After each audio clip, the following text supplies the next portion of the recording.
अस्सलामुअलैकुम, welcome to my channel. बहुत मज़ेदार हम डेज़र्ट बनाने वाले हैं जो बहुत इजी इंग्रेडिएंट से बनेगा। रेसिपी स्टार्ट करते हैं हम। बिस्मिल्लाहिर्रहमानिर्रहीम। हमें चाहिए दूध, साथ में हमें चाहिए कस्टर्ड। जी हाँ, इसमें कस्टर्ड डलेगा, लेकिन उसके साथ हम इसमें और चीज़ें ऐड करेंगे जिसकी वजह से ये कस्टर्ड बहुत टेस्टी हो जाएगा। अब हमें चाहिए कंडेंस मिल्क, जो पाकिस्तान में ज़्यादातर कुमेल के नाम से मिलता है। कंडेंस मिल्क हम इसमें ऐड करेंगे और उसके बाद हम इसको मिक्स करेंगे और चूल्हे पे रख देंगे।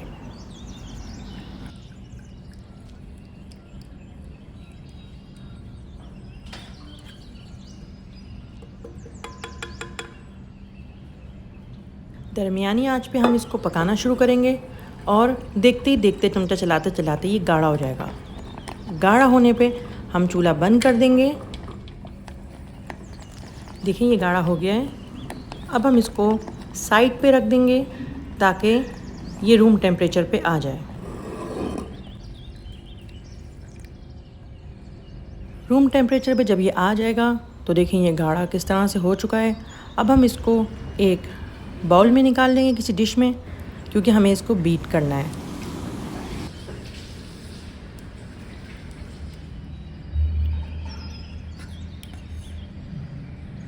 इसमें अब डलेगी क्रीम। मेरी क्रीम थोड़ी ज़्यादा गाढ़ी हो रही है क्योंकि फ्रिज में रखी हुई थी। क्रीम ऐड करेंगे हम इसमें। इसको हम अच्छी तरह से बीट करेंगे। हमें एक स्मूथ पेस्ट बनानी है। अगर ये आपको बहुत ज़्यादा गाढ़ा लग रहा है तो आप इसमें थोड़ा सा कंडेंस मिल्क और ऐड कर दें ताकि ये स्मूथ पेस्ट बन जाए। और अगर आपको फीका लग रहा है तो आप तब भी इसके अंदर थोड़ा सा कंडेंस मिल्क और ऐड कर सकते हैं। देखें ये कितनी अच्छी स्मूथ पेस्ट बन गई है, बिल्कुल कितना क्रीमी कस्टर्ड बन गया है। अब हम इसको यूज़ कर सकते हैं। चलें पहले बाकी का काम कर लेते हैं। अब हमें चाहिए अपनी आगे रेसिपी बढ़ाने के लिए सेवइयाँ।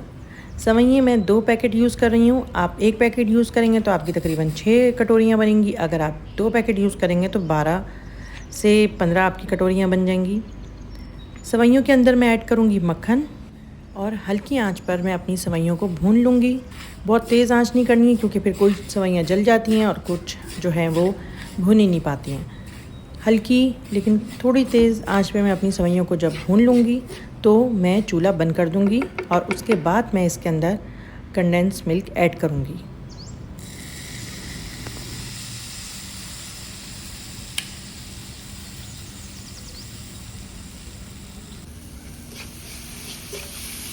अच्छी तरह से हमें अपने मिल्क को इसके अंदर मिक्स करना है। बाकी चीज़ें हम अपनी रेडी करके रखेंगे क्योंकि हमें इन सेवइयों को गरम गरम ही यूज़ करना है। मतलब इतना गरम नहीं, हल्का गरम, जिससे आप इसको शेप दे सकें। हमें चाहिए कपकेक और कपकेक के पेपर।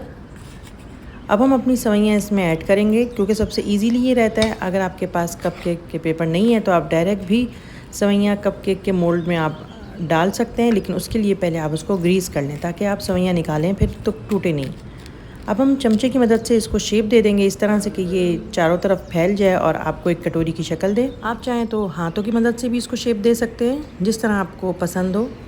सारी सेवइयाँ ऐड करने के बाद, कटोरी की शक्ल देने के बाद, तो हम इसको फ्रिज में रख देंगे। ज़्यादा देर नहीं लगेगी फ्रिज में और ये फटाफट जम जाएंगी क्योंकि इसमें मक्खन और कंडेंस मिल्क है। अब हमें इसको फिल करना है। देखें कितनी ईजीली ये बाहर आ गई हैं।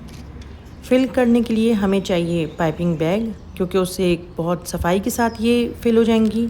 आप वैसे चमचे से भी कर सकते हैं। पाइपिंग बैग से हम इसको फिल कर रहे हैं और उसके बाद हम इस पे कुछ भी अपनी पसंद का डेकोरेट कर सकते हैं। चॉकलेट्स, नट्स, स्प्रिंकल या फिर कुछ भी नहीं, आपकी मर्ज़ी है। आप डेकोरेट ही ना करें।